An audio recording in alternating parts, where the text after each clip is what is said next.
Bonjour à tous, je vous retrouve aujourd'hui pour vous faire un petit book haul et donc vous présenter un peu les romans que j'ai achetés depuis le début de l'année mais que je vous avais pas encore trop montré. On va commencer tout de suite parce qu'il y en a un certain nombre. Le premier, c'est ce magnifique livre vintage, en plus une super belle édition que m'a offert Clara à la soirée Bonobo là à la mi-avril quand je suis allée à Paris. Donc elle a été absolument adorable de m'offrir ce livre qui est apparemment son préféré. Donc c'est la saga Les Enfants de la Terre de Jean Auel. C'est de fait une saga dont plusieurs d'entre vous m'avaient parlé plus ou moins récemment. Apparemment ça se passe à la préhistoire, donc ce qui est déjà assez original, avec une héroïne qui a un fort caractère, qui va devenir guérisseuse d'après ce que m'a dit Clara, qui aime beaucoup les plantes, etc. Il y a aussi une très belle histoire d'amour, le contexte historique aussi est évidemment assez particulier. Donc je pense vraiment que je pourrais adorer, j'espère que ce sera le cas. Et en tout cas je remercie encore 1000 fois Clara pour ce gentil cadeau. Ensuite, je vous présente le 13e conte de Diane Setterfield, qui faisait d'ailleurs partie de la sélection de mon club de lecture pour le mois d'avril, si je ne m'abuse. Il s'agit d'un mystère je pense un peu néo-gothique. Je me rappelle plus exactement de l'histoire, mais il me semble que ça mêle une ancienne maison abandonnée, une histoire de famille, des secrets, et le passé mystérieux d'une écrivain, il me semble, avec une histoire de lettres qu'on va retrouver. Enfin bon, ça a l'air assez mystérieux, très addictif, très prenant. On m'en a déjà dit beaucoup de bien, donc j'ai vraiment hâte de le découvrir. J'ai aussi récupéré chez mes parents Le Grand Secret de René Barjavel. Je me souviens que j'avais essayé de le lire après avoir adoré La Nuit des Temps quand j'étais ado, et j'avais commencé, d'ailleurs il y a encore mon marque-page dedans. Mais apparemment voilà, je pense que c'était peut-être un peu trop compliqué ou un peu trop sérieux pour moi à l'époque, j'avais pas vraiment accroché. Mais j'ai vraiment envie de réessayer parce que justement ça parle d'un grand secret apparemment qui serait derrière un peu tous les grands événements de l'histoire du XXe siècle. Il me semble qu'il y a aussi une histoire d'amour si je me trompe pas. Et puis c'est Barjavel, donc je suppose que c'est très bien. Vous avez aussi été quelques-unes à me le recommander, donc je sens que ça pourrait me plaire. Celui-ci c'est un roman écossais qui s'appelle The Waves Burn Bright. Et en fait c'est un livre sur lequel je suis tombée absolument par hasard. Je crois que je l'ai trouvé sur Goodreads. En tout cas c'est une histoire qui a l'air vraiment touchante et passionnante. D'après ce que j'ai compris, c'est l'histoire d'une catastrophe pétrolière au large d'Aberdeen, donc en Écosse, qui a fait une centaine de morts en 1988. Et en fait dans ce roman on suit la fille d'un des survivants de la catastrophe, qui est évidemment pétrie de stress post-traumatique, qui est tombée dans l'alcoolisme. Donc du coup elle a vraiment perdu son père de vue à cause de ça a vraiment détruit sa famille.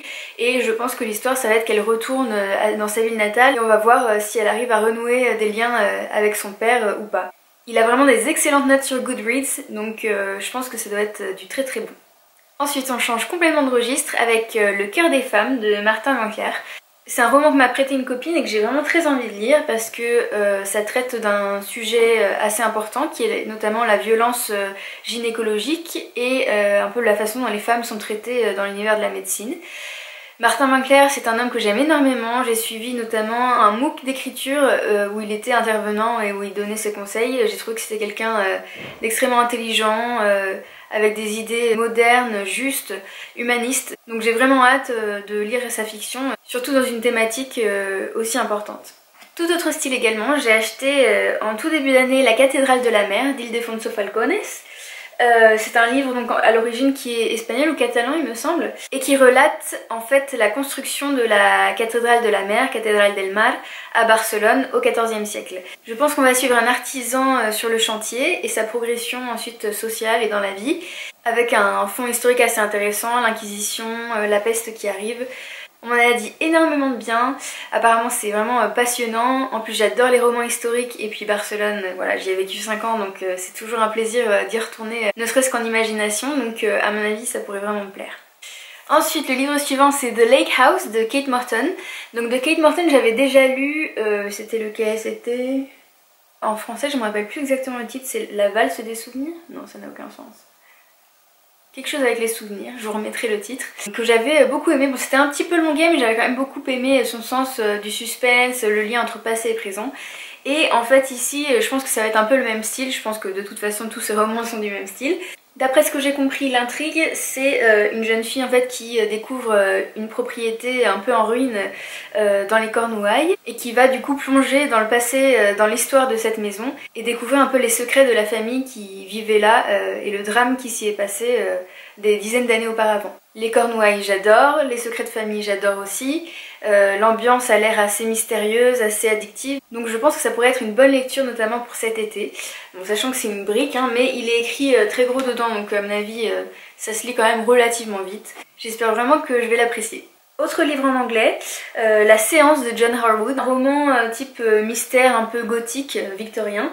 Je l'ai commencé en fait, j'en suis là. Je l'aime beaucoup pour l'instant, en fait ça me rappelle énormément au niveau du style d'écriture, dans l'ambiance, etc. Ça me rappelle exactement The Woman in White, c'est ça, La Dame en Blanc, de Wilkie Collins que j'ai lu l'année dernière et que j'avais adoré. C'est vraiment le même style, on est vraiment dans une sorte de copie des livres de l'époque, avec une ambiance très sombre, une histoire d'héritage de vieilles maisons mystérieuses où il s'est passé des choses dramatiques, une femme qui a été confrontée à des séances de médium, enfin bon. Rien que la partie que j'ai lue jusqu'ici est assez intrigante, ouais, vraiment très mystérieuse, donc voilà, j'ai hâte de savoir le mot de la fin. Ensuite, je passe rapidement sur L'ombre du vent, donc la Sombra del Viento en espagnol, que nous lisions pour le club de lecture au mois d'avril. J'ai eu extrêmement peu de temps pour lire ce mois-ci malheureusement, donc j'en suis vraiment, j'ai pas beaucoup avancé, j'en suis là parce que, bon en plus je le lis en espagnol donc je lis plus lentement qu'en français, mais alors mais quelle merveille, j'ai vraiment super hâte de le terminer aussi. C'est vraiment un livre d'une ambiance, d'une plume aussi, mais vraiment c'est savoureux, on est plongé dans un univers vraiment à la fois cosy, un peu inquiétant, enfin c'est génial. En plus je suis super contente parce que la plupart des rues qui sont évoquées, les quartiers, etc. je les connais justement de quand je vivais à Barcelone, donc c'est doublement plus agréable, ça ajoute une petite touche nostalgique à ma lecture.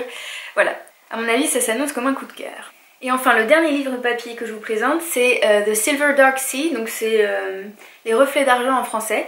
C'est un autre roman de Susan Fletcher qui avait écrit aussi, comment ça s'appelait, Un bûcher sous la neige en français, que j'avais adoré, que j'avais découvert grâce au club justement, grâce aux recommandations de Louise notamment. Et voilà, c'est une auteure qui a un style, une plume vraiment particulière, très poétique. Cette fois on suit une histoire qui mêle encore un peu réalité et une petite touche magique fantastique, puisque il me semble qu'on explore une légende écossaise, l'histoire d'un homme un peu mythique qui échoue sur un rivage, et on va essayer de savoir qui c'est. Les gens ont peur de lui, alors que l'héroïne, il me semble, va peut-être tomber amoureuse de lui ou quelque chose comme ça. J'aurais bien aimé le lire pendant mon voyage en Écosse, mais bon là je vais avoir trop de lectures en cours. Et surtout j'ai décidé de pas amener plus d'un livre papier parce que ça fait un peu trop sinon dans la valise. Donc tant pis, ce sera pour après, ou pourquoi pas pour l'automne prochain, puisque je pense que le type d'ambiance s'y prête plutôt bien.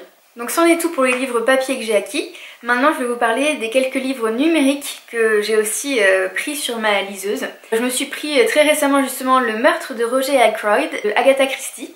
C'est un des Agatha Christie les plus connus, il me semble, ceux aussi qui ont les meilleures notes, et pourtant je l'ai jamais lu. Donc comme moi j'adore cet auteur et que j'aime beaucoup voilà, tous ses romans principaux, notamment Les 10 petits nègres, Le crime de l'Orient Express, j'ai très envie de découvrir ce titre qui manque à ma culture christiesque, voilà. Donc ce sera fait d'ici quelques semaines ou mois je pense. Je me suis aussi pris en anglais Ma cousine Rachel de Daphné du Maurier. C'est un livre que j'avais lu quand j'étais toute jeune, peut-être vers 14 ans, mais je ne m'en souviens pratiquement pas, je connais vaguement l'histoire. Je sais qu'il s'agit d'un homme qui, il me semble, tombe amoureux de sa cousine par alliance. C'est une femme très mystérieuse, on ne sait pas trop si elle est pas un peu folle ou mauvaise. C'est aussi un roman, un mystère comme Daphné du Maurier sait tellement bien les faire, donc j'ai vraiment hâte de le redécouvrir, d'y retourner un peu comme si c'était la première lecture en fait. Ensuite, un autre mystère, mais rien à voir, c'est We Were Liars, donc en français c'est Nous les menteurs, de E. Lockhart. Et ici il s'agit d'un best-seller Young Adult, dont on entend énormément parler sur Booktube, sur les blogs, etc., qui a eu vraiment pas mal de succès, et qui réunit a priori tous les ingrédients pour que je puisse l'apprécier aussi, puisqu'il s'agit d'une histoire de secret, une sorte de thriller lié à un drame, une tragédie, qui aurait eu lieu pendant l'été au sein d'un groupe d'amis, si j'ai bien compris. Ça a l'air d'être assez tendu, avec plein de suspense et des grosses révélations. Donc c'est le genre de lecture voilà, addictive, agréable pour le printemps et l'été, je trouve. Et j'ai hâte de m'y plonger. Et pour finir, le dernier titre que j'ai pris sur ma Kindle récemment, c'est Les Dames du Lac de Marion Zimmer Bradley. Donc une saga fantasy très connue qui met les femmes au cœur de la légende arthurienne, qui va explorer un peu le côté des femmes justement dans une réécriture de ce mythe. C'est un livre en fait que j'avais déjà en version papier en anglais depuis au moins 1 an ou 2 ans, mais en fait j'ai essayé de le commencer cet hiver, j'ai trouvé ça très dense, un peu voilà, dur à comprendre. Et comme c'est déjà un genre que voilà, moi je connais très peu, la fantasy, auquel je suis très peu habituée, en plus c'est un gros livre, C'est écrit tout petit en anglais. Je me suis dit que c'était un peu compliqué les choses et que le mieux c'était peut-être de au moins commencer peut-être l'équivalent du premier tome en français pour me mettre dans l'ambiance, apprivoiser cet univers, etc. avant de peut-être passer de nouveau à l'anglais. Et comme j'ai trouvé à très bon prix sur ma Kindle, voilà, je me suis dit c'était l'occasion. Voilà, c'en est tout pour ce book haul. J'espère que ça vous aura plu, que certains de ces livres vous auront intrigué, vous auront donné des nouvelles idées. Et je vous dis à très bientôt sur le vlog. Ciao!